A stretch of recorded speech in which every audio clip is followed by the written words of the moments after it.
On refait le Mac, le podcast chaque semaine, vous retrouvez sur le site www.onrefaitLemac.com. Le débat high-tech numéro 1 en France. Cette semaine, nous allons parler chiffres, sécurité et gros sous. Tous les détails, c'est dans le sommaire. Cette semaine, la fine équipe dont refait le Mac va parler chiffres, à commencer par les 9 millions de nouveaux iPhones qui se sont vendus en un seul week-end, un record, 24 heures, voire moins, c'est le temps nécessaire au Chaos Computer Club pour hacker Touch ID, le capteur biométrique de l'iPhone 5S. Nous reviendrons également sur les 4,7 milliards de dollars payés par un fonds canadien pour acheter et sauver BlackBerry. Retour sur la Surface 2 dévoilée cette semaine par Microsoft. Enfin, 1 milliard de dollars. Ce serait la somme colossale investie en actions Apple par Carl Icahn, l'un des plus redoutables financiers de Wall Street. On refait le Mac, épisode 142. iPhone, BlackBerry, Microsoft, la guerre des chiffres. On va parler chiffres ce soir, mais d'abord on va vous présenter nos chroniqueurs avec comme chroniqueur cette semaine dans la régie, la magnifique régie de Tech TV, Fanny Bouton de fannysparty.com et du site melty.fr. Bonjour Fanny. Bonjour. Alors vous le savez, Fanny, c'est notre vigie des réseaux sociaux. C'est elle qui va sélectionner vos questions sur Twitter, à condition que vous postiez avec l'hashtag ORLM. Et Fanny nous donnera en fin d'émission le résultat de notre concours organisé la semaine dernière avec notre partenaire WD. Avec moi en duplex, avec Skype, Monsieur X est ancien responsable d'Apple qui avance visage masqué. Bonjour Monsieur X, comment ça va ? Très bien. Je dois l'avouer, ce soir, je suis totalement obnubilé par Fanny qui a un superbe t-shirt Venom. Ouais.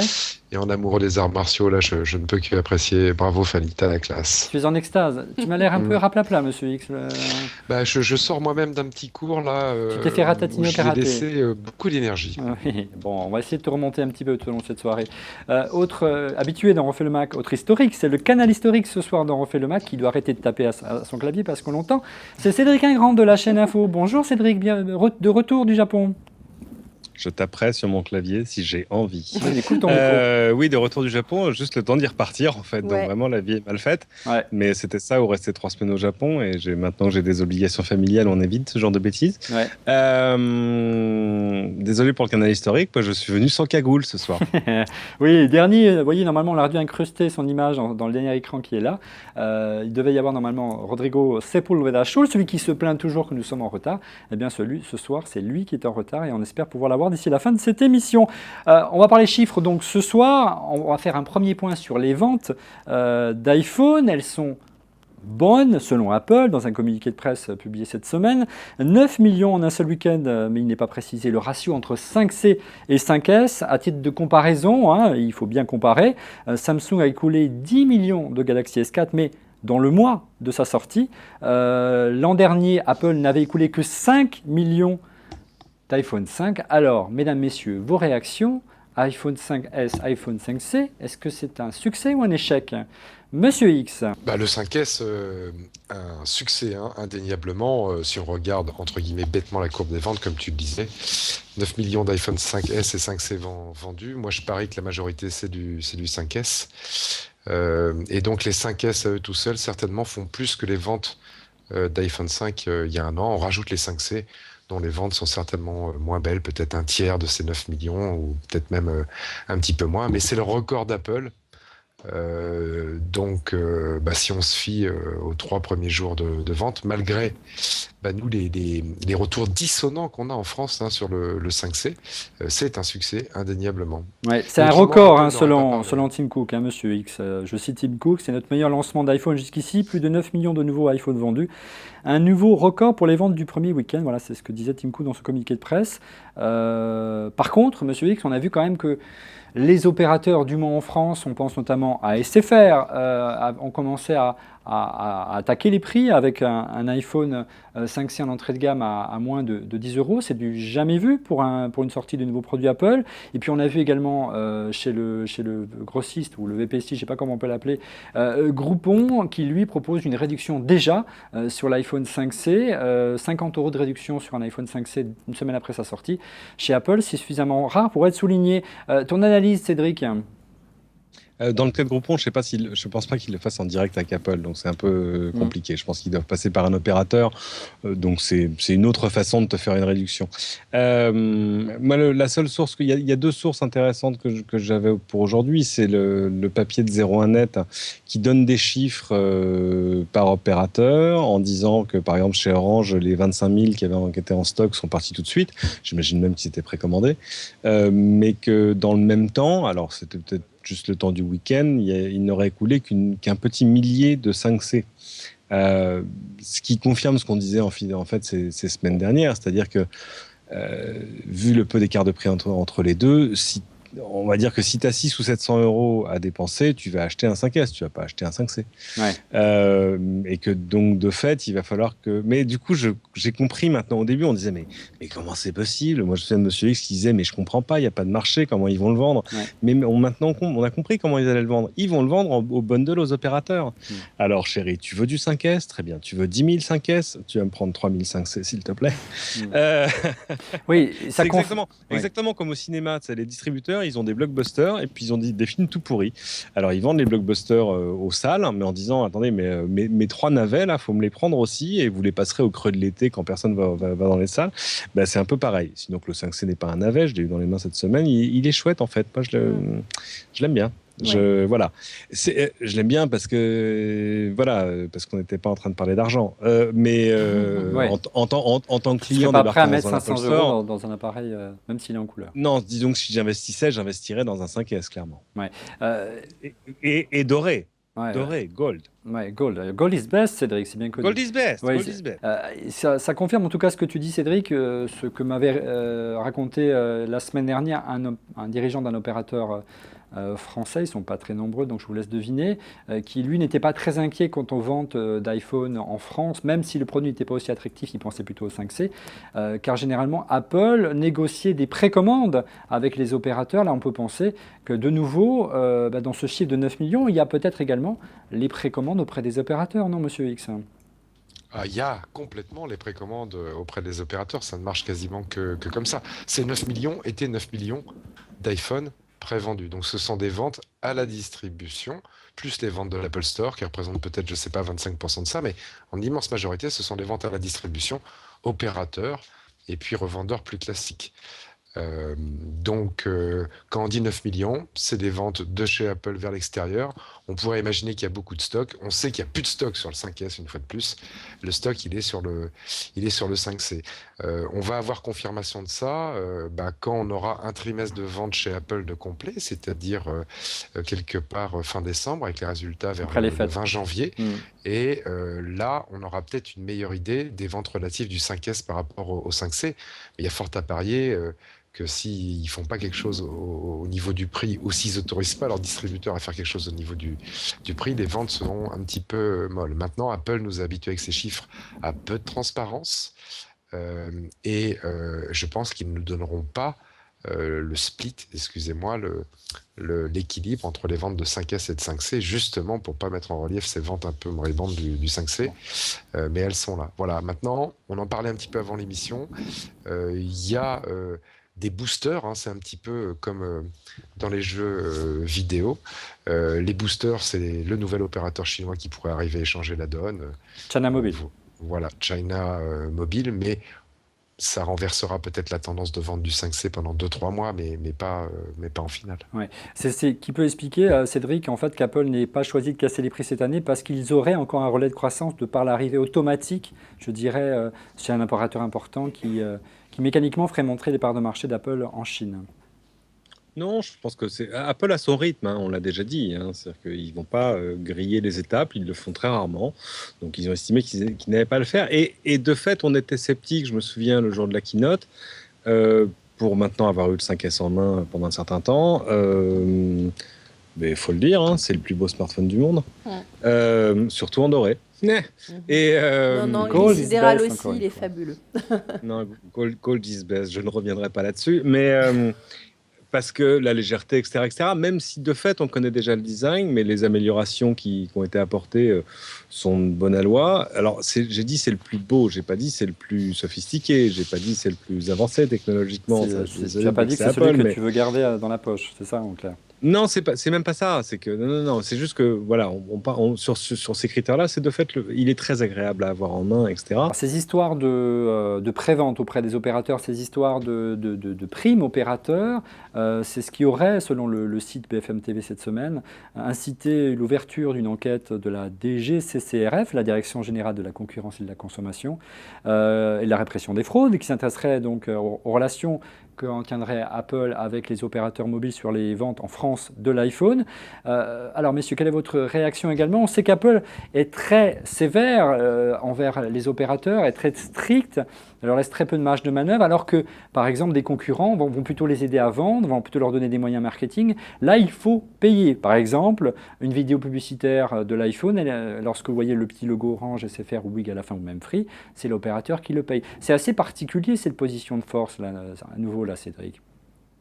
Disons que moi, le seul écho direct que j'ai eu de ce genre de choses, c'était il y a très longtemps, c'était au moment du lancement de l'iPhone original, où une personne qui l'avait négocié pour un grand opérateur qui n'a aucun rapport avec mon employeur racontait que c'était des discussions surréalistes, parce qu'en gros, c'est quelqu'un qui arrivait dans son bureau et qui lui disait, bon alors voilà, donc on ne va pas vous donner le nom, je ne peux pas vous le montrer, vous ne le verrez pas, il faut que vous en preniez X exemplaires. Et Sans vous voir le voulez quoi, produit. votre logo sur le téléphone, c'est impossible. Vos applications dans le téléphone, c'est impossible. Et voilà le prix auquel vous allez le payer. Et vous devez dire ce n'est pas s'il vous négociable. plaît. Et le garçon me disait, un grand cadre dirigeant de la maison en question, me disait, on avait quand même envie de lui dire, attendez, vous allez ressortir de mon bureau, refrapper à la porte, et puis on va reprendre cette conversation de zéro. Mais voilà. Pomme Z, en clair. Non. Pomme Z. Donc, je sais pas, honnêtement, je ne sais pas quelles sont la simplicité ou la difficulté de la complication des relations d'Apple avec les opérateurs. Maintenant, tu sais, tout ça, c'est des conditions commerciales. C'est voilà. Ouais, Si ils sont obligés l'opérateur d'accepter, c'est ça que accepte, tu veux dire. oui, l'opérateur, il n'est pas forcé de Alors, payer en des résumé, pubs pour hein, mettre son logo Cédric, dessus. Apple imposerait, selon l'article de BFM TV, imposerait un prix de vente maximal, imposerait également une subvention de 20% supérieure aux autres marques, et on l'a dit, la prise en charge des campagnes publicitaires. Voilà, donc c'est vrai que Apple est en position de force, mais notre dirigeant d'un opérateur mobile nous disait que c'était peut-être la dernière année qu'ils étaient prêts à accepter ces conditions, si du moins Apple se montrait un peu plus raisonnable et un peu plus offensif en termes de form factor, on pense à l'écran notamment. Le problème, c'est comment est-ce que tu prouves l'abus de position dominante, en l'occurrence, de la part d'Apple, alors qu'ils ne sont pas en position dominante. C'est compliqué. On verra, il y a une Donc, enquête, on verra si elle va aller jusqu'au bout, si Apple va être condamné. Monsieur, je te vois dodoniner, il y a quelque chose où on enchaîne avec les questions Twitter. Moi, j'allais dire exactement la même chose que Cédric. In fine, en volume, ils sont pas en abus de position dominante, donc ça va être très très compliqué De le prouver. non, dans cette enquête de condamner Apple. Hein. Ils sont dans une situation de part de marché en France qui normalement devrait faire dire aux gens qui vont étudier le dossier. Après tout, les opérateurs n'ont pas obligation de vendre des iPhones. Maintenant, c'est vrai que s'ils vendent des iPhones, les conditions sont drastiques, mais ça a été de tout temps et pas que sur les iPhones. C'est les fameuses conditions de commercialisation d'Apple qui s'appliquent à tous les produits, où quand vous achetez un produit Apple, on va dire l'iPhone pour leur vendre, vous avez une marge qui est une marge assez faible, j'en sais rien, 10-15%. Et puis pour augmenter cette marge avec ce qu'on appelle, alors pas de la marge arrière, hein, c'est interdit, mais on va dire des aides de budget marketing qui se transforment en fait quand Apple vous les reverse en marge supplémentaire, et ben faut mettre en place un certain nombre d'actions. Donc l'opérateur va avoir à dépenser de l'argent pour faire de la pub, va avoir à mettre un certain niveau de subvention. Beaucoup plus loin que ça, va devoir réserver de l'espace dans ses boutiques pour présenter l'iPhone.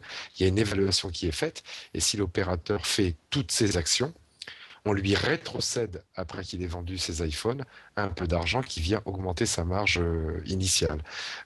Donc les opérateurs comme les revendeurs, entre guillemets, sont un petit peu pris au piège parce que s'ils vendent l'iPhone sans mettre en place toutes ces actions, ils le vendent avec un niveau de marge qui est ridicule, qui ne leur permet pas véritablement de manger. Donc ils doivent faire toutes ces actions en plus pour pouvoir avoir une marge nette. Et faisant toutes ces actions, ils surreprésentent l'iPhone et ça va distant de la concurrence, peut-être, avec d'autres fabricants de smartphones comme HTC, Sony, Samsung, etc. Sachant que je le répète, monsieur X, on le disait déjà la semaine dernière, mais c'est vrai qu'il n'était pas avec nous la semaine dernière, toujours ce dirigeant d'opérateur nous martelait que l'année dernière, aucun opérateur français n'avait atteint les objectifs qu'ils avaient fixés avec Apple au moment des précommandes. Oui, mais là où on s'est trompé, Olivier, c'est ce qu'on s'est dit aussi cette semaine. Je crois qu'on a tous sous-évalué, à commencer par les opérateurs, l'attractivité de la marque Apple. La capacité Une d'attraction. fois de plus, absolument. La position de force d'Apple aujourd'hui, elle vient d'où? De l'attractivité de sa marque et qui fait que 9 millions de clients se précipitent en 3 jours pour acheter le produit. Donc quand tu es opérateur, tu te dis ah, mais si j'en ai pas des iPhones, je vais perdre des clients, non seulement des clients smartphones, mais des clients forfaits. Et donc Apple joue avec la force de sa marque et puis l'engouement de ses clients et une fois de plus met en position de faiblesse les opérateurs, mais je crois une fois de plus, pour finir sur ce sujet, qu'ils ont du mal à prouver que Apple est dans un abus de position dominante caractérisé. Fanny, je crois qu'on a des questions Twitter sur ce sujet. Oui. Alors, on a entre autres @yoskis qui demande: pensez-vous que les nouveaux iPhones auraient eu le même succès sous iOS 6 et est-ce que iOS 7 du coup a participé à ce succès de vente? En clair, est-ce que la capacité d'attraction que décrivait Monsieur X, elle vient aussi d'iOS 7? Monsieur X ou Cédric, allez-y, mouillez-vous. Pourquoi voulez-vous que les nouveaux systèmes sortent en même temps que les nouveaux devices? Évidemment. Ouais.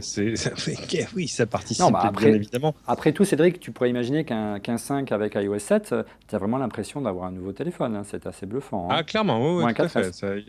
Le 4, c'est plus discutable. Alors oui, c'est ça. Les gens qui ont le 4 et qui ont fait la mise à jour sont pas toujours très, fous de joie, quoi. Ouais. Mais non, enfin, on va revenir à la question. Oui, bien sûr, il est logique que le nouveau système arrive en même temps que le nouveau device parce que c'est bon pour les ventes. Monsieur X, cette capacité d'attraction vient aussi d'iOS 7. Ça a boosté Alors, l'intérêt d'Apple.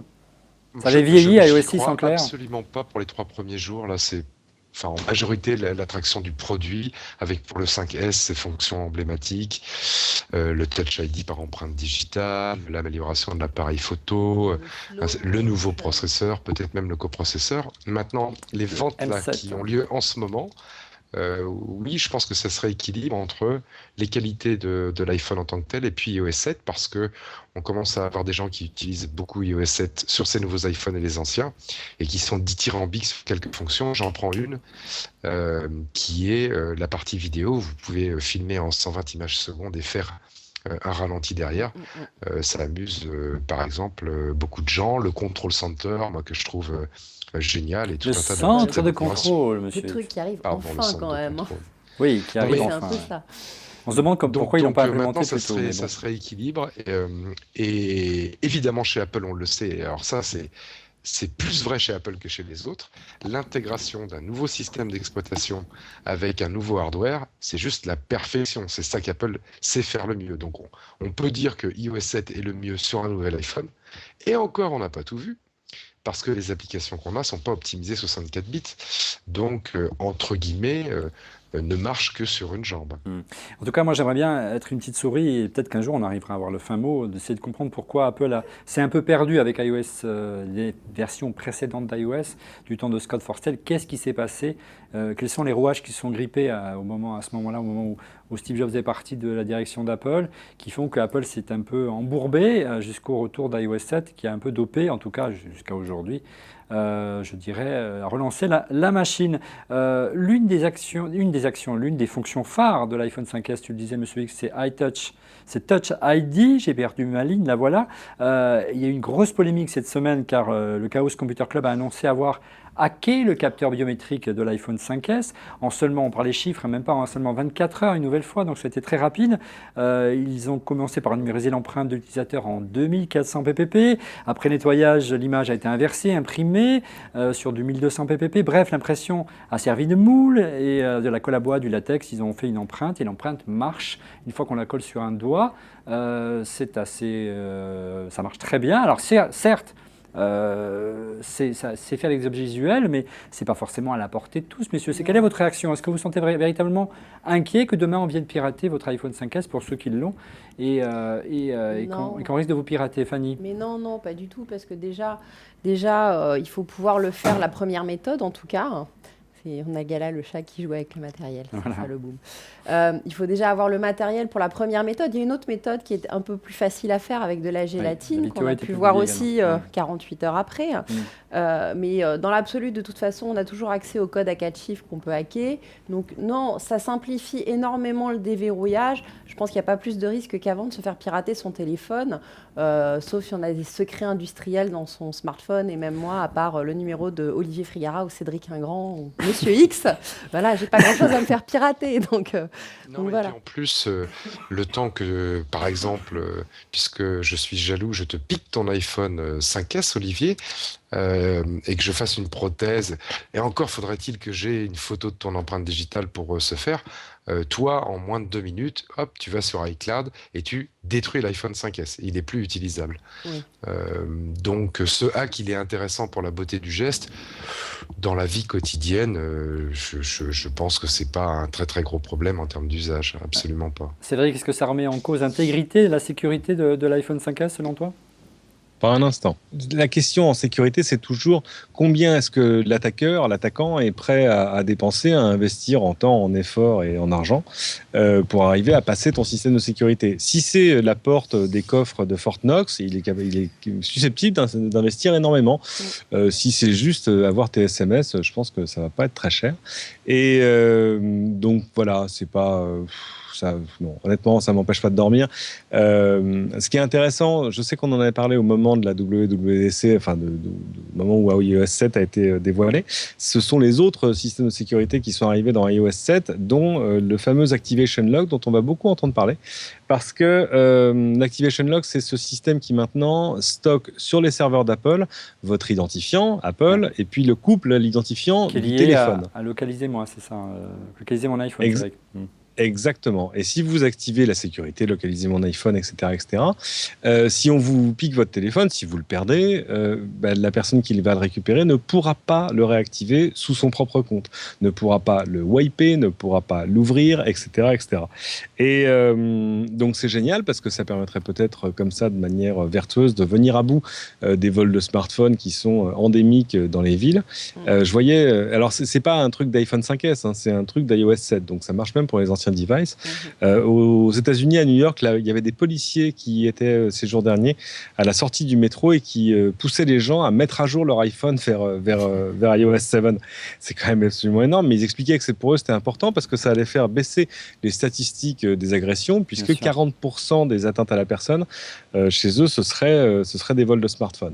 Alors, ça pose quand même deux soucis. Un, c'est si vous achetez un device sous iOS 7 d'occasion sur Internet, il faut bien vous assurer que son propriétaire précédent l'a wipé proprement, a retiré son compte. Il y a une procédure quand même pour qu'il puisse le faire à distance s'il a oublié de le faire, mais enfin, bon, ça peut vous mettre un peu dans l'ennui.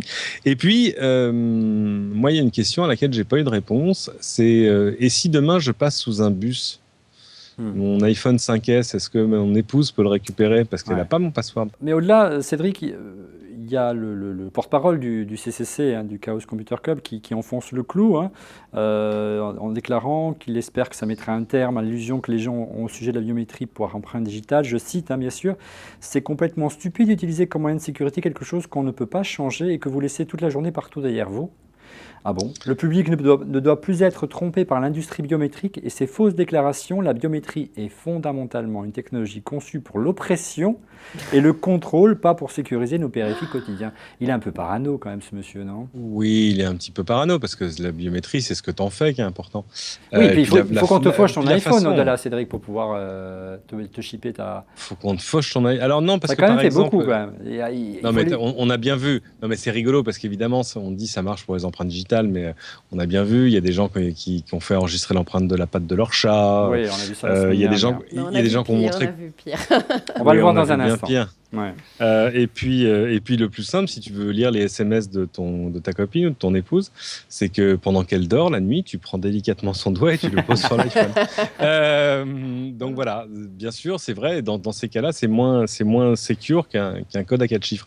Sachant que le code à 4 chiffres, il y a des études qui le démontrent. La plupart des gens mettent leur date de naissance. Donc en matière de de niveau de sécurité, on peut en Bien discuter. sûr. Hein. Donc voilà, Si, donc si c'est on- quand même un progrès, je dirais, quelque part en matière de sécurité, l'arrivée de ce capteur biométrique, même Soyons très clairs, il n'est pas tous mes sécure. codes à Et, 4 chiffres, tous oui. mes codes à 4 chiffres, c'est 0000, hein. Voilà. Voilà, on le savait, Et- vous savez comment débloquer Moi, l'Android c'est de la Cédric. première fois que je sécurise l'iPhone parce qu'en fait, c'est plus rapide de déverrouiller avec l'empreinte digitale que de faire le slide. Avant, ça me gonflait tellement de faire les 4 chiffres il était jamais sécurisé, pour dire. Ouais. Parce que, ma grande inquiétude avant avec un smartphone, c'était de perdre toutes mes données. Et maintenant, avec les sauvegardes telles qu'elles sont, je perds mon téléphone ou on me le vole. Je me débrouille pour le faire bloquer, mais surtout, c'est je prends un nouveau smartphone et je remets tout ce que j'avais dedans et je peux retravailler. C'est surtout ça qui me paraît important. En tout cas, tu l'as dit Cédric, cette fonction Touch ID a beaucoup inspiré les blogueurs et les youtubeurs de tout poil au travers de la planète. Je pense notamment à une vidéo japonaise qui a tenté différentes méthodes pour débloquer son iPhone, à commencer par les tétons. Alors ils ont collé les tétons sur le capteur d'empreinte et évidemment ça marche. Bon, il faut être un petit peu... voilà, il faut aimer. Voilà, on va tout de suite demander à Fanny si elle peut nous faire la démo. Hein, C'est Non. fini, oui. Bon, d'accord. Donc Non. on avance. Revenons donc au fil rouge de cette émission, à savoir les chiffres. Autre grand chiffre de la semaine, les 4,7 milliards propres au rachat de BlackBerry. Fanny, tu as l'an dernier testé le Z10. BlackBerry portait de grands espoirs autour de ce téléphone. Apparemment, il n'a pas vraiment rencontré le succès escompté. Non, mais bon, c'était quand même un petit peu... c'était pas évident pour eux de revenir. Ils ont fait une tentative, mais moi, c'est vrai que le produit, comme ça, était joli, mais on a vite eu des petits problèmes techniques. Et puis ça n'arrivait pas à concurrencer les autres smartphones. Quoi, et les ils n'ont autres pas pris OS. le virage du tactile suffisamment tôt et Il y a eu le c'est virage du difficile de tactile, mais creuser même là, le il retard. était pas mal au niveau tactile, mais il y avait déjà ce problème ils nous ont dit, ouais, c'est bon, on a 70 000 applis, je crois, qui sont BlackBerry installées, etc. Et en fait, il y avait 80% de ces applis qui étaient des applis encapsulées, qui Oui, étaient c'est des applis Android. Oui, c'est presque Et en l'émulation. fait, quoi. voilà. Et du coup, des fois, les menus n'étaient pas les bons par rapport aux boutons du smartphone. Il y avait des bugs. Les bugs, s'ils n'étaient pas corrigés sous Android, ils n'étaient pas corrigés sous BlackBerry.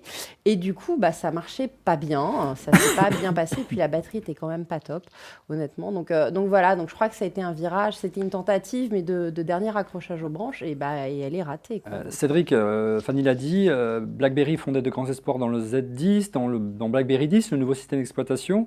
C'est pas encore tout de suite. Là, ils ont annoncé cette semaine un nouveau modèle, le Z30, hein, qui est une version premium du Z10 avec un écran de 5 pouces.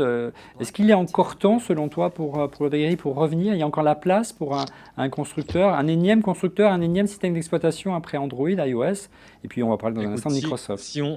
Ouais, alors justement, ça va devenir très compliqué parce que Microsoft, eux, sont pas vraiment en train de boire le bouillon, sauf peut-être aux États-Unis où ça marche. Ça a l'air de marcher un peu moins bien, mais on va dire qu'on tient déjà le tiercé de tête, quoi.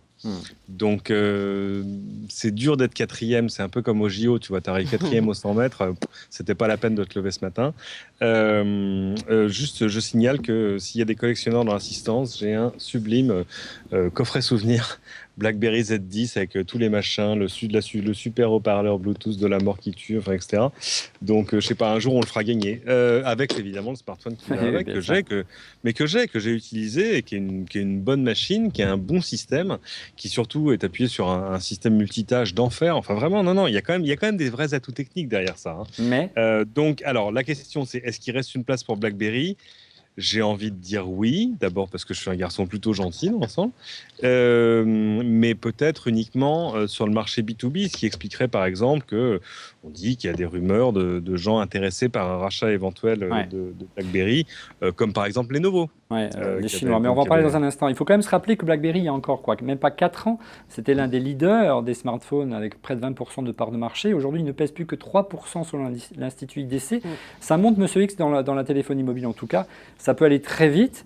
Et que même pour un Apple aujourd'hui qui est encore à l'aise, dirons-nous en termes de part de marché, rien n'est jamais acquis en matière de nouvelles technologies, Monsieur X. Oui, à la limite même, ça fait peur. Je ne sais pas s'il y a une autre industrie que celle des smartphones. Où ça peut se retourner si vite, quoi. Ouais, où ça puisse se retourner si vite, où les champions d'un jour disparaissent moins de 3 ans après. j'essaye de faire un comparatif. Même chez les cousins des smartphones qui sont les PC, on a quand même des constantes. IBM n'est pas mort, hein. IBM est devenu Lenovo. Et c'est un choix qu'ils ont fait.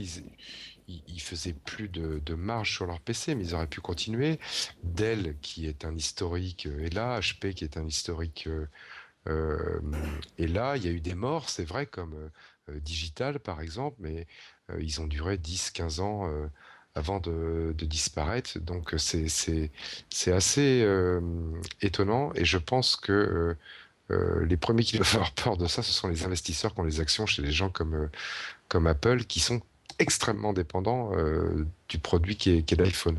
Moins quand on est actionnaire de Samsung, parce que là, le portefeuille de produits est beaucoup plus large. Et ça, c'est certainement une faiblesse C'est qu'une brique chez Samsung. parmi d'autres. potentielle pour Apple. En tous les cas, en termes de relation avec ses investisseurs, je sais que c'est un de tes sujets du soir. Ouais, on va parler un peu de bourse et de chiffres ce soir, parce que c'est vrai que c'est un sujet qui me tient à cœur.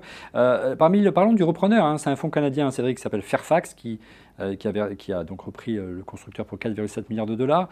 C'est aujourd'hui déjà le principal actionnaire de BlackBerry avec 10% du capital. Donc l'idée, c'est peut-être pas de rester le propriétaire. Tu parlais de retrouver un autre preneur, histoire que la cote de l'action remonte un petit peu, hein. La valorisation boursière de BlackBerry est passée de 84 à 5 milliards de dollars en l'espace de 4 ans. C'est considérable. Quel serait l'intérêt, tu parlais de Lenovo, Cédric, pour un constructeur chinois comme Lenovo, de racheter un BlackBerry aujourd'hui? Ce serait tout le marché B2B, tout le marché des entreprises, hein, dont plein gardent une appétence. Moi, je vois encore plein de gens avec des BlackBerry dans les mains et qui, même s'ils connaissent ce qui se passe à l'extérieur du monde BlackBerry, ont vraiment du mal à s'en détacher, adorent le clavier, adorent le système, vivent depuis des années avec les raccourcis, le système de mail qui est quand même génial. Il y a quand même, c'est ça, tout un back-office logiciel, le système. Il y a quand même des vrais atouts technologiques, il y a aussi des brevets. Donc tout ça, ça vaut de l'argent. Donc voilà, ça pourrait expliquer que des gens qui soient en devenir sur la téléphonie, je pense de fait à un Lenovo, ça peut être d'autres Chinois, ça peut être un ZTE, ça peut être plein de choses. L'intérêt aussi peut-être, Cédric, pour un Chinois, ce serait de ne pas être dépendant de Google et d'Android aussi. Même pas, parce que c'est vraiment un marché particulier, mais il y a des gens qui peuvent largement se contenter d'un marché où il n'y a pas forcément la même bagarre que sur le marché des smartphones grand public. Tu vois quand même le temps de vie des modèles de le plus BlackBerry. gros vendeur de smartphones en Chine aujourd'hui, hein, Lenovo, je crois de mémoire, hein. Et ils en font. Il y a 2 semaines, il y a 2 semaines, j'étais à San Francisco, on s'est vu pour le Intel Developer Forum, et ils montraient les puces Intel pour mobile. Et parmi les appareils, il y avait une phablette, un Lenovo dont j'ai oublié la référence, qui est pas vendue chez nous, qui est vendue en Chine, en Inde et je sais plus où, mais absolument magnifique. Donc il faut garder ça dans un coin de sa tête et se dire que rien n'est jamais gagné, et puis qu'il y a quand même des acteurs qui peuvent débarquer et commencer à faire mal. Faut pas oublier qu'il y a des choses qui se font un peu sans qu'on les voie. Haier, le chinois, aujourd'hui, il est juste numéro 1 mondial de l'électroménager. Oui. Voilà. Tout doucement mais sûrement. Fanny, une question peut-être? Non, c'est pas une question, mais c'était pour revenir aussi à BlackBerry sur le problème, sur un des problèmes qu'ils ont eu récemment. C'est un de leurs gros avantages, c'était BBM, hein. C'était leur fameux système de messagerie gratuite. C'était un standard. Voilà, qui était un grand standard. Et entre autres, ça avait cartonné il y a 3-4 ans chez les jeunes. Il y avait un vrai attrait des ados là-dessus, parce que ça permettait de faire pas du SMS, mais du message gratuit. Ouais. Les opérateurs ont réagi et donc on a vu tous les forfaits avec les SMS illimités arriver, ce qui a déjà un peu cassé les pattes à ce système-là. Et puis là, ils ont voulu lancer BBM en application sur toutes les autres plateformes, iOS, Android, etc. Et a priori, il y a eu un petit bug, parce que je crois qu'il y a eu 1 million de téléchargements et le service est tombé, hein, d'après ce que j'en ai lu.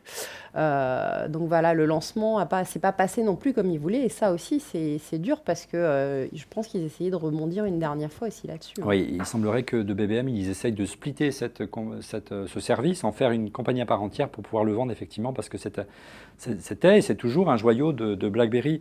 Aujourd'hui, tu as parlé brièvement de Microsoft, Cédric. Autre chiffre de la semaine, c'est le chiffre 2 pour Surface 2, la nouvelle génération de la tablette tactile de Microsoft. Tu en as pensé quoi, Cédric ? On est dans l'incrémental, c'est-à-dire que c'est l'arrivée de la nouvelle génération des puces Intel à l'intérieur. Il y a quand même des choses qu'ils ont améliorées sur les claviers. Il y a des vraies bonnes idées maintenant sur la Surface 2 Pro, c'est-à-dire celle qui est sous Windows 8.1 et pas sous Windows 8.1 RT. Il y a 3 claviers possibles, soit un clavier hyper fin, soit un clavier à vraie touche, soit un clavier à vraie touche qui embarque une batterie supplémentaire et qui tout à coup donne à la machine, malgré sa finesse, une autonomie d'une vraie journée complète. C'est pas mal. Alors jusque-là, on regardait ça d'un peu loin en disant bon, ouais, ça accroche pas, ça n'a pas l'air de marcher. Ça n'a pas vraiment décollé, etc. Cédric, l'an passé. Moi, j'ai parlé aux gens de Microsoft en France pour la France, pour le marché français. Ouais. Ils disaient attendez, c'est même pas en vente depuis juin chez nous. C'est en vente depuis le creux de l'été.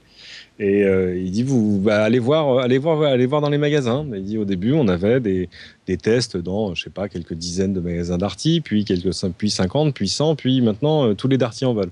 Idem pour la Fnac, idem pour Boulanger, etc. Donc je pense que voilà, ça va finir par accrocher parce que c'est quand même des vraies chouettes machines. Moi, j'attends d'en avoir un dans les mains un peu longtemps, c'est vraiment comme de travailler avec pour avoir un avis définitif.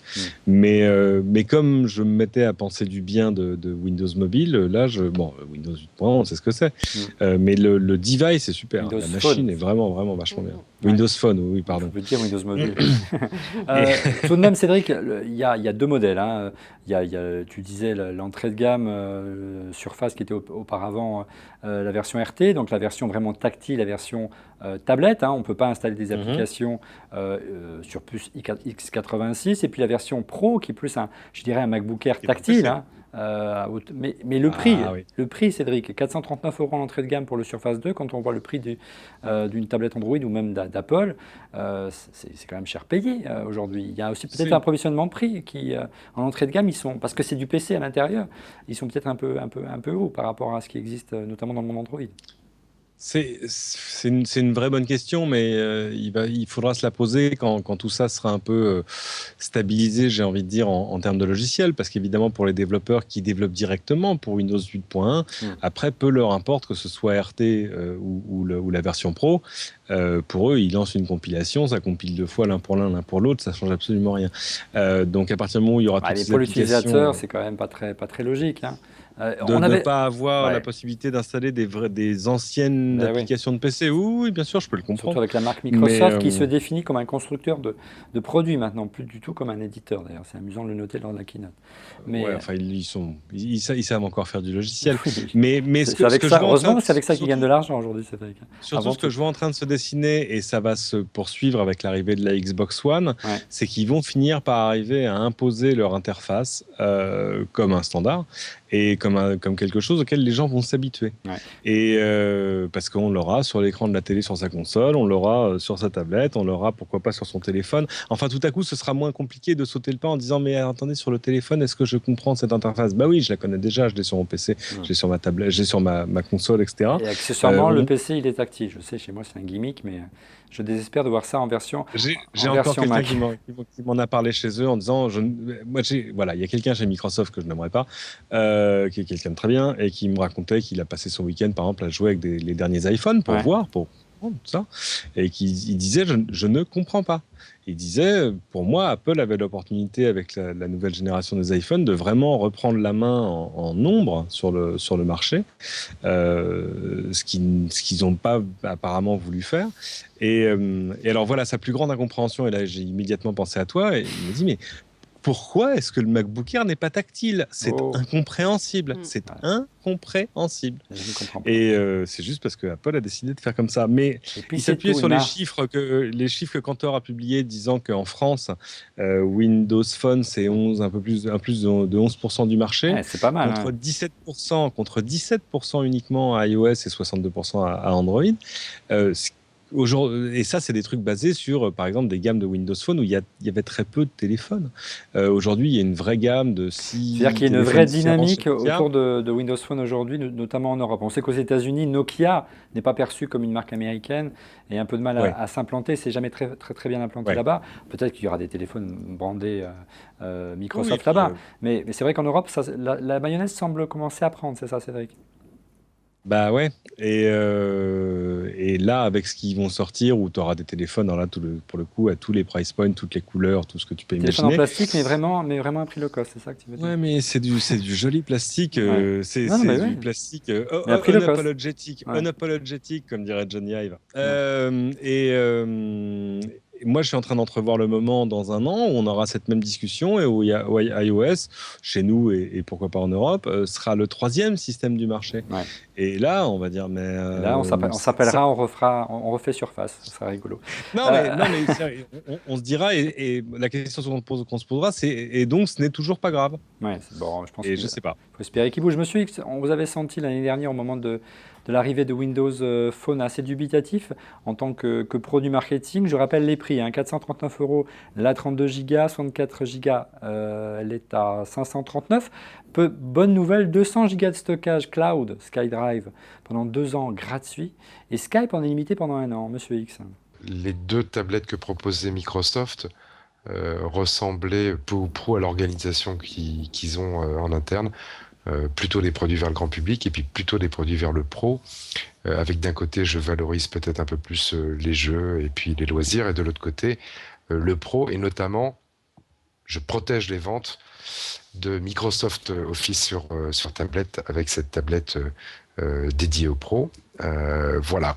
Maintenant, quid du client, ça c'était vraiment une vue.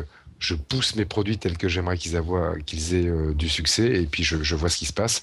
Bon, avec la RT, ça s'est pas très très bien passé. Je crois que Microsoft a retenu la leçon, et puis qu'ils ont vraiment, on va dire, un peu de temps devant eux, suffisamment d'argent pour rectifier le tir. Et puis Oui, ils ont de la suite dans les idées. Moi, j'ai toujours été séduit par leur interface Windows Phone. On avait discuté à l'époque, et moi j'imaginais qu'ils rachèteraient Nokia un jour. C'est arrivé. Et voilà, ils ont de la suite dans les idées. Cette intégration, ils vont y arriver. Et avec les annonces de parts de marché que tu discutais avec Cédric tout à l'heure, et ben, Microsoft a l'air quand même de reprendre du poil de la bête, et de devenir une vraie alternative, et de réussir une intégration meilleure que le troisième larron de l'histoire qui est Google, dont on ne sait toujours pas ce qu'ils font exactement de Motorola, et s'ils vont jamais en faire quelque chose, hormis les brevets, hein. Le cours de l'action va baisser un peu, mais mais ils ont du je pense cash. que Microsoft est à le cap, a compris, et ça va leur prendre du temps. Ils vont se taper un peu la tête contre les murs, mais eux, ils vont être encore là dans 10 ans, c'est sûr. Parce qu'en plus, ils ont un portefeuille de produits qui est plus diverse, Ouais. et financièrement plus viable, hein. De cash, on va en parler. On a dit qu'on parlait chiffres ce soir pour conclure cette émission. Ce sera aussi encore le thème. À savoir qu'aujourd'hui, chez les grands acteurs des nouvelles technologies, c'est, du moins je cite, une volonté commune de se retirer de la bourse pour permettre de se réinventer.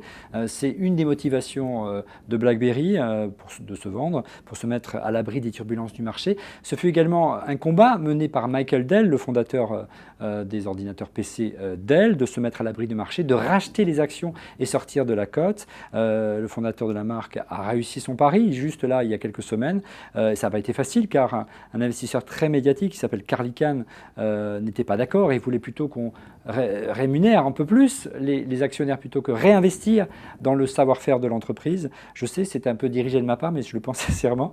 Ça a été une rude bataille qu'a remporté Michael Dell. Et qu'est-ce qu'on a appris au cœur de l'été? Que ce même Carl Icahn, alors qu'il a été relativement évincé de Dell, a investi pour près d'1 milliard de dollars en actions Apple. Donc il a annoncé son entrée en capital, il a annoncé avoir téléphoné à Tim Cook, discuter stratégie avec lui. Est-ce que quelque part, monsieur, vous n'avez pas peur que le loup soit dans la bergerie? Et peut-être pour résumer, Cédric, quel est donc ce mystérieux Carl Icahn, Cédric? Alors, c'est un investisseur, hein, c'est un pur financier. Il est plutôt jeune, 77 ans, hein, donc il connaît bien tout à fait. C'est un renard de conseil d'administration, tu vois. On dit de lui qu'il aurait inspiré Oliver Stone Ça aurait été l'un des sources d'inspiration d'Elverstone pour le personnage interprété par Michael Douglas dans Wall Street. Voilà, ça donne un petit peu le ton de sa popularité aux Ouais, États-Unis. c'est ça, c'était les fameux, comment on appelait ça? Les mecs qui détroussaient, enfin tu vois, qui rachetaient les entreprises en difficulté, qui les vendaient par appartement. Ouais, une sorte de Euh, Bernard Tapie, mais aux États-Unis, quoi. On peut les appeler comme ça. Mais passons, allons-y. Bernard Tapie en plus riche. Ouais, Donc beaucoup plus voilà, et riche. c'est quelqu'un qui n'hésite pas à prendre des paris sur la santé des entreprises en bien ou en mal. C'est un pari à Donc court terme plutôt, Cédric. ça dépend. Ça dépend parce qu'il y a aussi des sociétés dans lesquelles il peut avoir envie de prendre littéralement le pouvoir. Bon, là pour Apple, c'est pas avec un pauvre milliard d'actions qu'il va prendre le pouvoir chez Apple, hein. Calmez-vous tout de suite. Bon, c'est pas inintéressant, mais il faut savoir ce qu'il a en tête, quoi. Ouais. Il y a toujours la même technique, hein, Cédric. Je ne sais pas si vous êtes intéressé à ce sujet, Monsieur X. Tu l'as dit, Cédric, il investit systématiquement dans des entreprises qu'il estime sous-cotées. D'ailleurs, c'est la raison pour laquelle il va chez Apple, parce qu'il estime que la valeur de l'action devrait être beaucoup plus importante. On sait que la valeur de l'action d'Apple a beaucoup perdu ces derniers mois. Il incite, en rachetant beaucoup d'actions, à peser sur la politique de l'entreprise en rentrant au conseil d'administration. Et ce qu'il demande, c'est qu'on rémunère plus les actionnaires. Comme ça, la boucle est bouclée. À son tableau de chasse, il y a pas mal d'entreprises technologiques, hein. Ça a été tu parlais de Motorola tout à l'heure, Monsieur X, c'est l'un des partisans et l'un des artisans de la vente de Motorola, de la scission de Motorola entre la partie combinée et la partie infrastructure, qui a disparu depuis. Il a eu également la tête de Jerry Yang, le fondateur de Yahoo. Il poussait beaucoup pour la fusion avec Microsoft, qui a fini par avorter, avant d'investir, et là on passe des années, hein, dans Dell et aujourd'hui dans Apple, qui est là aujourd'hui, il demande à nouveau à ce que Tim Cook rémunère plus ses actionnaires. Tu en penses quoi, Monsieur X? Tu le sais bien que Steve Jobs était très réticent à justement rémunérer les actionnaires. Est-ce que quelque part Tim Cook n'a pas mis le doigt dans l'engrenage qui aujourd'hui il pourrait se broyer? Alors d'abord, moi je suis pas spécialiste du sujet, mais je pense que Icahn est là plus effectivement pour réclamer des dividendes supplémentaires par action, c'est-à-dire du cash, hein, tous les trimestres, que véritablement pour influer sur le cours de l'action à la hausse. Ça, on va dire que c'est du bonus. Et en tant qu'actionnaire, même si c'est pas le plus gros avec 1 milliard d'actions, ça pèse quand même un petit peu parce qu'au-delà de ça, il peut convaincre d'autres actionnaires et puis des membres du conseil d'administration. Il va avoir un vrai poids pour demander plus de dividendes à Tim Cook. Donc ça, je pense que c'est le premier étage de la fusée. Maintenant, le risque, c'est pas tellement celui-là aujourd'hui pour Apple, à mon avis, parce que, comme on le sait, Apple a 100, 110, 120, 130, 140, 150 milliards de cash en banque. Le temps qu'ils distribuent même un petit peu plus de dividendes le trimestre prochain, ils ont refait du cash pour reconstituer leur trésor de guerre. Donc, il peut faire plaisir un peu à Icahn, sans casser l'équilibre de redistribution qu'il a créé aujourd'hui. Là où ça peut être dangereux, c'est si Icahn, dans une future faiblesse de stratégie que pourrait avoir Apple, comme là en ce moment Dell, voudrait mettre ses pieds dans la stratégie d'Apple. En tous les cas, son nez dans la stratégie d'Apple. Et quand on s'appelle Icahn, je pense que quand on regarde aujourd'hui le portefeuille d'Apple, on ne le comprend pas par rapport au canon du marketing. Et puis on demande à Apple, puisque sa marque est si attractive, de faire un Mac à 300 €, de faire un iPhone à 100 €, de faire une poubelle avec une pomme dessus, de faire tout de suite une voiture électrique avec une pomme dessus, parce que tout ce qui est Apple se vend. Donc, L'attractivité de lui la marque, choisirait encore sans une fois. doute ou pousserait pour une stratégie où le chemin serait le plus court pour avoir de la croissance de chiffre d'affaires, ce qui était absolument à l'encontre de ce que Steve voulait, qui était on va sortir un produit quand il y aura une valeur d'usage supplémentaire suffisante pour que ça soit indiscutable pour le marché, qu'on ait donc suffisamment de loisir de construire un produit de bonne qualité qui va être nécessairement cher, et donc on va le vendre cher, mais on va faire quand même de marge et nos clients seront contents. Et on vise pas tous les clients, on vise ces clients pour qui la valeur ajoutée d'usage et le prix associé est un équilibre satisfaisant. Icahn, il veut pas de ça. Icahn, c'est des stratégies d'entreprise plus classiques, c'est croissance du chiffre d'affaires, donc produit en volume. Et ça, Apple l'a déjà testé avec les clones, et ça s'est très mal passé. Steve a arrivé à contenir son conseil d'administration, même quand il était en difficulté, en leur disant « Faites-moi confiance, on va pas faire un Mac à 300 €. » Il a cédé un petit peu avec le Mac mini pour les calmer, mais pas complètement. Est-ce que Tim serait la digue suffisamment forte pour endiguer un mec comme Icahn? J'en suis pas sûr et personne ne l'est. C'est bien ça le problème. Cédric, n'empêche, il y a un problème pour qu'un personnage comme Michael Dell sente le besoin de se retirer du marché. On sait que c'est quand même une icône de la nouvelle économie aux États-Unis. C'est quoi le problème avec le marché et les entreprises technologiques? On ne peut pas se réinventer sous la pression du marché, on ne peut pas sortir des produits innovants comme en son temps fut l'iPad quand on s'appelle Dell et qu'on est comme ça sous le feu des actionnaires? C'est plus compliqué, surtout à un moment où tu es une sorte de point d'inflexion sur ton marché, qui est celui-là de l'informatique personnelle. Michael Dell, alors il a peut-être d'autres raisons, hein, mais peut-être qu'il estime juste que oui, de fait, ça lui laisse pas assez de liberté. Peut-être aussi qu'il en a marre de voir le cours de son action monter, descendre ou juste rester plat.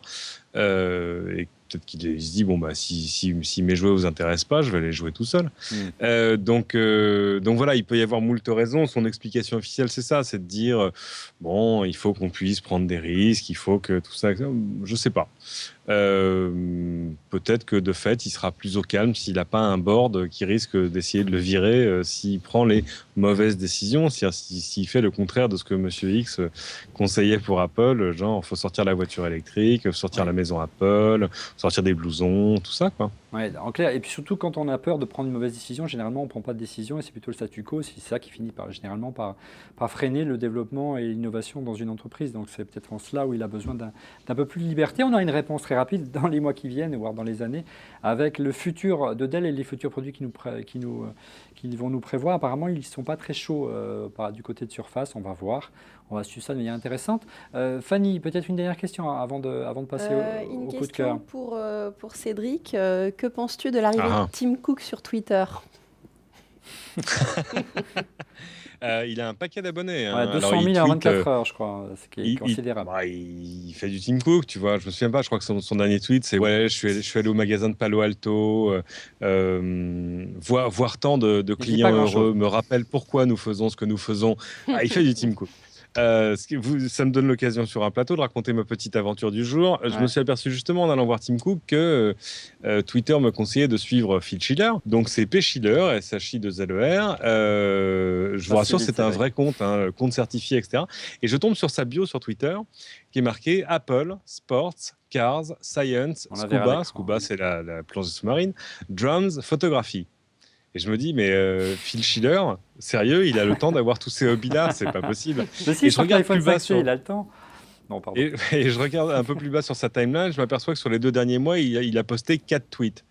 Donc évidemment, je ne résiste pas à l'envie et je poste un tweet moi-même disant Phil Schiller essaie de nous faire croire qu'il a des hobbies alors que il a pas le temps il a à peine le temps de tweeter 4 fois en 2 mois. Et 1 minute après, c'est You have a direct message from Phil Schiller qui m'a dit mais non, justement, si je tweete pas beaucoup, c'est pour me laisser du temps pour mes hobbies. Ce qui est plutôt pas mal trouvé. Donc voilà, ça c'était ma petite aventure avec Phil Schiller. Alors le problème c'est qu'il m'envoie des direct messages, c'est vachement sympa, mais il ne me suit pas, donc je ne peux pas lui répondre. Voilà. Donc Phil Schiller. Tu n'as pas eu les Stormtroopers qui ont débarqué à TF1 avec. Non. Donc Phil Schiller ne deviendra apparemment pas ma taupe chez Apple. Je voulais donner la conclusion de cette émission à la personne qui est là, juste en dessous de moi, si on peut faire un plan large, s'il vous plaît. Non, l'autre plan large. Voilà. À Rodrigo, mais il n'est pas là, donc vous notez. Ah si, il est arrivé. Non, c'est pas vrai. Non, il n'est pas là. Mais voilà, écoutez, sans Rodrigo, vous êtes. Alors, qu'il ne me reproche plus d'être en retard. Ce soir, il a battu tous les records. Il est l'heure, je crois, de passer la politique à nos de la chaise vide, on dirait. Ouais. Mais avant les coups de cœur, on a droit aux gagnants de notre concours organisé la semaine dernière par WD. Il y avait 5 disques durs de poche d'une capacité de 2 Tera à remporter. Fanny, roulement de tambour, est-ce que tu as les 5 gagnants? Mais bien sûr qu'on a les 5 gagnants. Ils ont été pleins à participer. Alors, le tout premier, le plus rapide pendant le live de la semaine dernière, c'était pendant l'enregistrement en direct. Voilà, avec les bons hashtags qui étaient ORLMWD ou ORLM-WD. Ah, pardon. Non, il t'embête. Non, il m'embête à la régie derrière. Donc, c'était le plus rapide, c'était Onesque, alias Alexandre Laurent. Après, pendant les replays et autres, on a eu Benoît Coulet. On a eu Johan Esprada, Serf Nedel et P. Marie 75. Alors le plus simple, c'est que vous envoyez un mail à Olivier, les 5 gagnants, à olivier@onrefaitlemag.com. et je prendrai contact avec vous et on vous enverra, puisque les disques durs sont à la rédaction d'iCriette. On vous les enverra. Idem pour les 5 gagnants de la semaine dernière. J'ai mille excuses, on était un peu débordés. J'ai eu trop le temps de m'en occuper. Prenez contact avec moi sur le Twitter, sur le mail olivier@onrefaitlemac.com. Il est l'heure d'arriver à la séquence phare de cette émission, à savoir, mesdames et messieurs, les coups de cœur. Les coups de cœur, on va commencer avec tout de suite en régie, pas loin de moi, Fanny Bouton. Alors, mon coup de cœur de la semaine, j'ai enfin pu tester les Google Glass. Non. Voilà. Mais non, Et, c'est pas possible. C'est un prototype, c'est pas possible. J'ai enfin pu aller, j'ai reçu une petite invitation de chez Google France qui m'a dit viens nous voir rue de Londres. Et donc je suis allée les voir et j'ai enfin pu les enfiler. J'ai eu 20 minutes de démo avec lesquelles j'ai pu m'amuser en toute liberté. Alors franchement, qu'est-ce que tu en as pensé? Eh bien écoute, j'adore. Franchement, j'adore. Le seul défaut que je leur ai trouvé, alors l'écran, on voit super bien malgré la luminosité, j'ai pas eu de soucis. Les commandes vocales aussi, à part une ou deux parce que j'ai un accent français trop prononcé pour la petite bête qui aime bien l'américain. Google Glass, Google Glass, voilà. Voilà. Okay, ouais. Donc, mais sinon, ça marche vraiment très bien. J'ai vraiment été épatée par les applications qui sont actuellement dedans. C'est vrai que j'aimerais bien un petit peu plus de choses, mais rien que la base me fait rêver. Le GPS, comme ça, où tu te balades avec tes petites flèches à droite, à gauche. C'était tip top. La prise de photos, de vidéos aussi, c'est vraiment super simple. Le seul défaut que j'ai vu, je suis gauchère avec un œil directeur gauche et actuellement tous les protos sont pour les droitiers. Dommage, merci, bonsoir. Non, alors par contre, non, mais il y a eu des remontées des développeurs parce que beaucoup de développeurs sont gauchers et justement, parce qu'on est quand même, je crois, plus de 20% maintenant de la planète puisqu'on n'est plus contrarié. Et donc ils ont décidé, il y aura un modèle gaucher en effet en vente quand ça sortira un jour, mais voilà, ça a été accessoirement, Fanny, un modèle pour ceux qui portent des lunettes, parce qu'on est pas mal, à être, surtout en prenant l'âge, à avoir besoin de lunettes. Ils ont prévu quand même de pouvoir mettre des verres correcteurs avec. Et elles sont très confortables et légères, c'était vraiment un des trucs, en les mettant, je me disais, bon, j'espère que c'est pas désagréable à porter. Non, en fait, c'est vraiment super léger et vraiment confortable, ça pose pas de problème. Tu n'as toujours pas d'infos sur le prix final de vente lorsqu'il sera vendu et distribué en grande série, dirons-nous. Absolutely not. Non, c'est surtout ça qui va faire la décision, on est bien d'accord. Merci Fanny pour ton coup de cœur. Coup de cœur ce soir, celui de Monsieur X. Mon coup de cœur, en fait, c'est pour un de ces petits hélicoptères télécommandés. Alors, on en avait vu une édition française de chez Parrot qui a été télécommandée par l'iPhone. L'Air Drone. Depuis, un drone, le Air Drone. Depuis, ces drones sont, on va dire, un des produits dans lequel il y a le plus de nouveautés et de lancements et d'avancées technologiques, en tous les cas au niveau, en même temps grand public et professionnel. Et j'ai choisi un produit d'une société qui s'appelle DJI. Donc vous pouvez les trouver sur dji.com et ils ont un drone qui s'appelle le Fantôme. Alors c'est un petit peu cher encore, mais là avec non pas votre iPhone, une télécommande toute simple, vous avez pour un prix qui reste abordable si vous êtes fan de ce type de produit, on va dire le premier gros drone grand public pour vraiment jouer à James Bond. Alors dans le bon sens du terme, peut-être pour aider à la surveillance de la faune et pas pour espionner vos voisins, mais c'est assez impressionnant. Allez voir comment se comporte le drone en vol, ce n'est plus approximatif, c'est extrêmement précis. Et puis il a des petites fonctions que j'adore. Une qui fait beaucoup d'effets. Vous avez plus de batterie, par exemple, dans votre télécommande à un moment. Qu'est-ce qui se passe avec d'autres drones? Il est perdu, voire il va tomber, s'abîmer en mer lui-même quand il n'aura plus de batterie. Dans des cas comme ça, en fait, le drone fantôme a repéré son point de départ initial, ses coordonnées GPS, et va, en cas de panne ou de dysfonctionnement ou d'alerte, revenir tout seul atterrir à son point de GPS départ. Donc c'est absolument étonnant. À un tel point que c'est créé en France, j'ai oublié le nom, mais vous le retrouverez assez facilement avec un bon moteur de recherche, le premier site communautaire des gens qui possèdent des drones, où vous pouvez aller mettre sur une carte de France les films et les photos que vous avez fait avec vos drones. C'est un petit peu le Google Maps ou le Apple Plan vu des drones et communautaires. Ça commence à être un vrai phénomène. Voilà, donc le prix fantôme de chez J.com. Tu as une idée du prix? Alors le prix, je voudrais pas de raconter de bêtises, donnez-moi juste un instant, mais je crois que alors les prix sont assez variables en fonction des revendeurs en France. Hein, c'est pas un produit français au départ, mais on est à plus de 1000 euros. Hein. Oui, quand même, c'est beaucoup plus cher que la AirDrone. Ouais. Ouais. Il y a un truc qu'on a oublié qui est un avantage caché de l'iPhone 5S, c'est qu'en termes de facteur de forme, il ne change absolument pas par rapport à l'iPhone 5, contrairement à ce que je croyais. Je l'ai vérifié moi-même avec un iPhone 5S aujourd'hui. Et puis son connecteur ne change pas. Rappelez-vous, il y a un an à la même époque, on avait dû faire au moins 4 numéros de On refait le Mac sur oui, Apple change le connecteur, tout l'écosystème d'accessoires est à foutre à la poubelle, il faut tout racheter. Bah, cette fois, Et c'est non. bien, il faut tout racheter. Oui, c'est formidable. Tous les anciens accessoires de l'iPhone 5 sont compatibles avec l'iPhone 5S. Bon, ça vous coûte 800 € tous les ans pour vous racheter un iPhone 64 Go, mais pas d'accessoires à racheter 900, en plus. 900, ouais.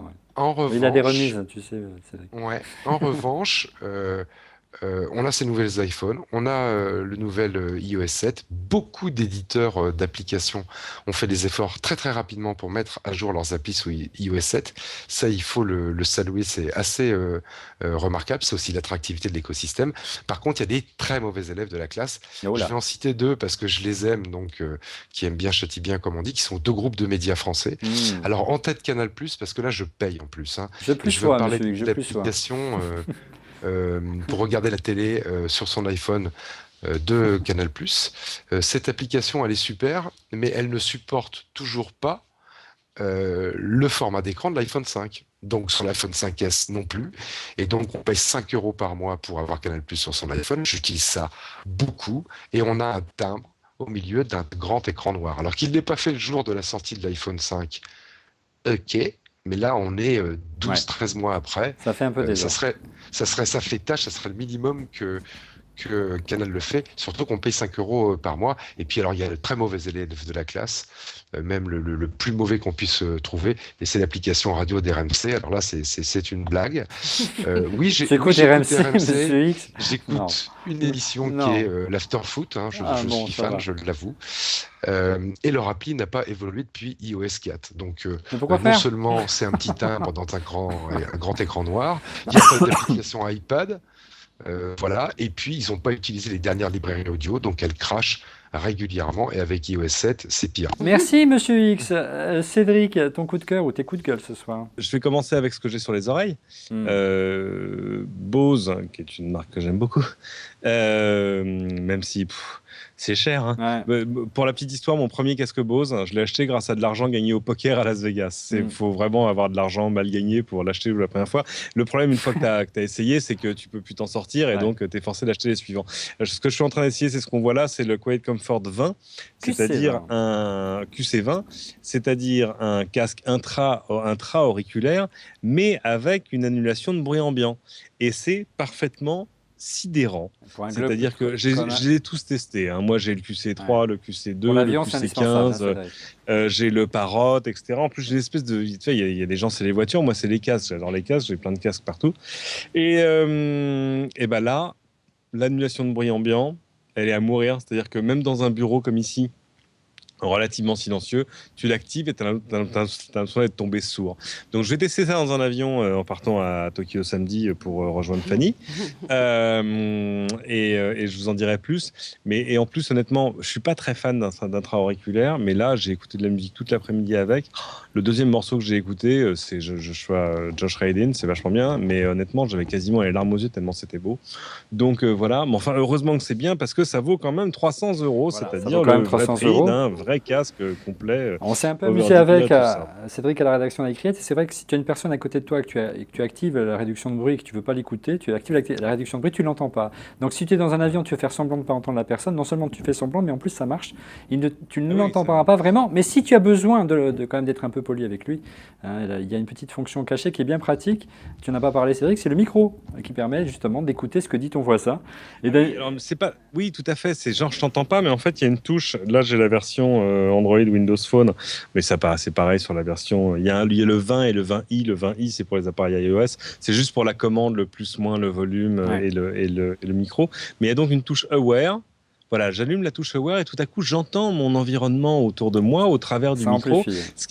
Ce qui est pas mal quand tu es dans le métro ou quand tu es dans la rue, d'un coup, tu vas pas te faire renverser par une ambulance que tu n'aurais pas entendu arriver.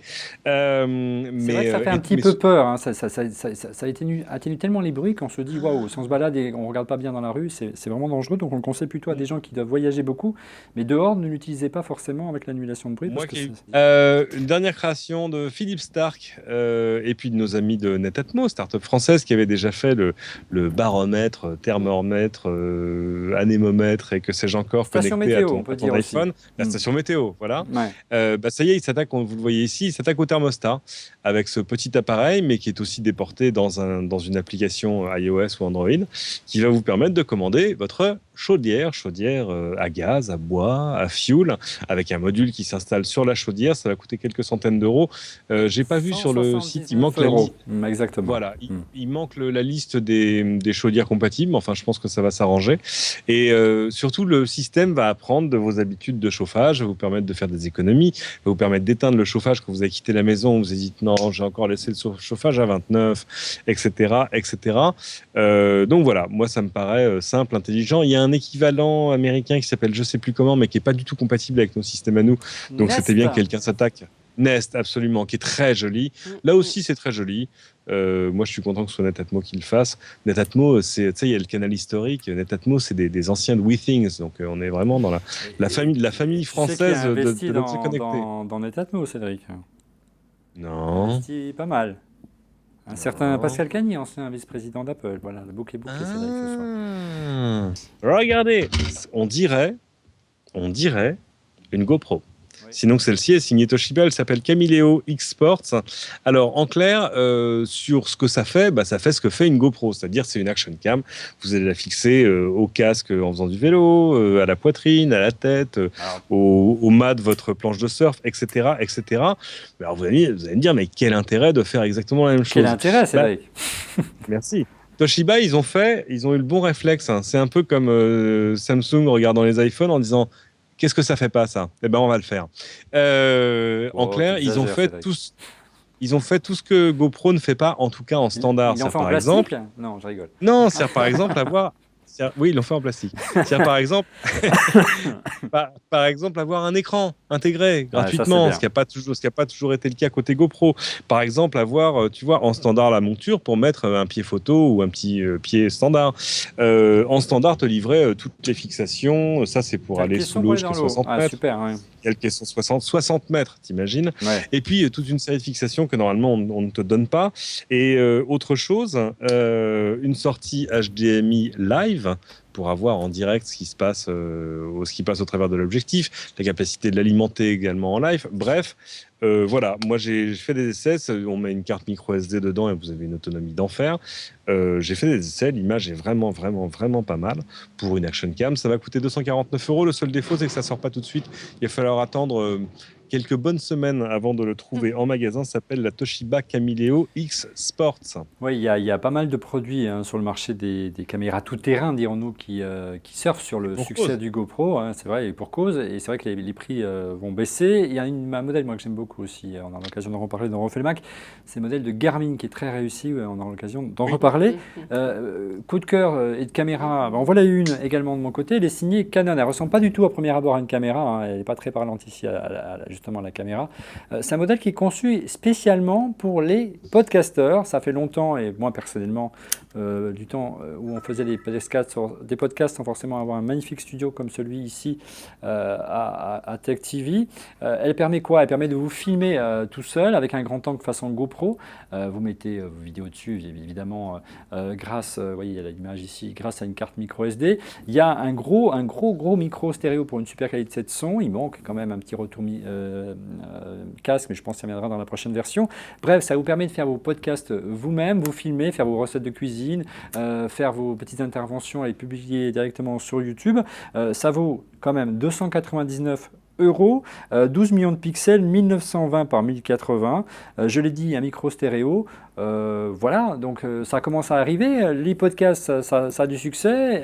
Tout le monde veut s'y mettre. Il faut des moyens, des outils. Messieurs les fabricants de caméras, pensez aux podcasteurs. Bravo à Canon. Voilà, nous arrivons au terme de ce 142e. épisode d'On refait le Mac. Est-ce qu'en régie, avant de quitter, on a la possibilité d'appeler Rodrigo pour savoir... bah non, il est toujours pas rentré. Bah, c'est une catastrophe. Mais voilà, on va le punir pour la semaine prochaine. Je vous disais donc, on arrive au 142e, à la fin de ce 142e épisode d'On refait le Mac. Vous retrouvez Fanny très prochainement pour une Fanny's Party. C'était cette semaine à Paris. Oui, on va attendre un peu. Elle a lieu quand, la prochaine? La prochaine, elle aura lieu le 26 novembre. Ce Et sera là- la 50e et la spéciale Noël. Bon, et là, il va falloir qu'on s'arrange pour la semaine prochaine, puisque tu seras au Japon, c'est ça? Exactement, je serai au CITEC et il y a Cédric qui vient et plein d'autres journalistes. Vu que moi aussi, c'est nous qui allons décider du jour et de l'horaire. Ça va être simple. Voilà. Sauf qu'on a déjà invité, mais je vous en parlerai après. Monsieur X, vous le retrouvez chaque semaine dans On fait le Mac sur son Twitter, @TrueMrX. Non, à partir d'aujourd'hui, je suis soit un petit peu au boulot, soit surtout devant ma boîte aux lettres. J'attends la livraison de mon iPhone 5S prévu pour le 11 octobre. C'est ballotté. Bah écoute, appelle-moi, regarde. On va Voilà, t'en regarde. trouver un. Mais pourquoi tu me demandes pas? C'est pas. Cédric, montre-lui le tien aussi. Quant à Cédric, vous le retrouvez chaque semaine sur LCI, en plein écran, dimanche, 13h10, c'est ça, Cédric? Et ce dimanche à 13h10, qu'est-ce que vous allez voir? Ah oui, ce qu'on vient de tourner au Japon déjà. Non mais fuck my life. Allez, décalage horaire, Ça Cédric. suffit. Parce que la semaine dernière au Japon, c'était le TGS, le Tokyo Game Show. Donc il y a le Tokyo Game Show d'un côté, et puis il y a surtout on est rentré dans les murs de PlayStation, et ça c'était quand même vraiment vraiment cool pour aller voir le patron de PlayStation, le designer de la PlayStation, le garçon qui a créé la PlayStation. Et quand tu fais une interview avec un mec dont tu sais pas s'il va te dire grand chose et qui te dit à l'été 2007, quand on a commencé à penser à la nouvelle PlayStation, tu te dis que c'est bon, t'as pas fait le voyage pour rien. Et accessoirement, pour les malades de jeux vidéo de bagnole, on est allé chez Polyphony Digital. Polyphony Digital, c'est le studio qui fait Gran Turismo. Et ces gens sont des malades. C'est-à-dire que tu es dans leur studio et ils se font livrer les pneus des voitures. C'est juste pour pouvoir les toucher et les voir de près quand ils les modélisent. Ces gens sont des malades. Ils font venir d'Allemagne les gens qui font les amortisseurs. Ils envoient des gens en voyage pour étudier la physique des amortisseurs. Enfin, c'est des cintrés. C'est pour ça aussi qu'ils sortent un jeu tous les 7 ans et qu'il est toujours très en retard. Mais c'était impressionnant d'y aller. Donc voilà, tout ça, c'est dans... Si on arrive à le monter. Merci, avant Cédric. de prendre l'avion. Ce sera dimanche 13h10 et sur Ça, la c'est de page la Facebook promo, de plein écran parce que vous pouvez tous les retrouver. Bien, heureusement que Rodrigo n'était pas là ce soir parce que sinon on aurait fait 2 heures ce soir pour On fait le Mac. Merci de votre patience, merci de votre fidélité, on y est arrivé. Merci à toutes les équipes techniques de Tech en régie, Edouard Marquis et bien sûr François Bontemps, notre réalisateur, sans oublier Olivier au son mais qui n'était pas là ce soir, qui a fait tous les réglages avant de partir. Merci à lui. On se retrouve dès la semaine prochaine avec une surprise, on parlera publicité, soyez au rendez-vous. Toutes les meilleures publicités d'Apple, c'est dans On refait le Mac la semaine prochaine. Bonsoir.